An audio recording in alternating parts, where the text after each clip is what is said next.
Des lettres blanches, géantes, plantées dans un paysage. Pour un peu, on se croirait à Hollywood. Sauf que dans ce cas-là, on est à Wissembourg et que ce qui est écrit, c'est « Jésus, sauveur du monde », l'initiative d'un arboriculteur qu'ont rencontré pour nous Arnaud Rapp et Olivier Stéphan.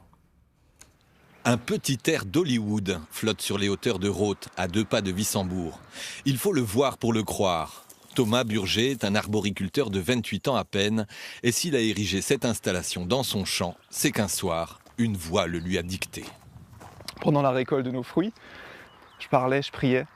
À un moment donné, dans ma prière, j'ai dit « Jésus, tu es le sauveur du monde ». Et quand j'ai dit ces mots, conviction, je devais écrire ça.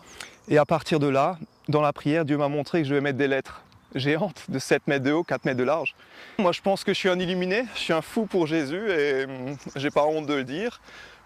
Je trouve aussi que ça dépasse, c'est complètement ostentatoire. Ça lui a pris comme une crise de foi. Même si l'information date de plus de 2000 ans, pour Thomas et d'autres croyants comme lui, le message est plus que jamais d'actualité. On a bossé depuis... On avait commencé au mois d'octobre, on a arrêté. Ensuite, on s'est relancé en février. À partir de février, sans s'arrêter jusqu'à maintenant, quoi. C'est super parce qu'on a besoin de Dieu dans notre vie.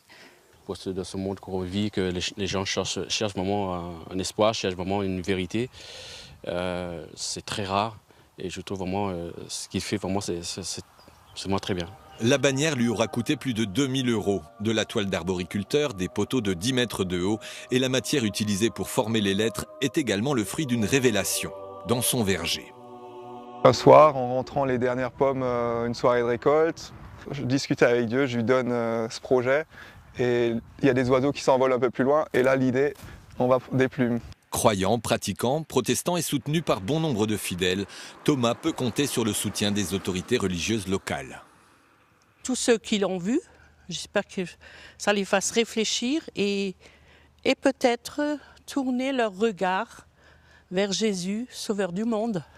Aucune plainte pour l'instant en gendarmerie, mais une vingtaine de réclamations enregistrées en mairie de Rothes.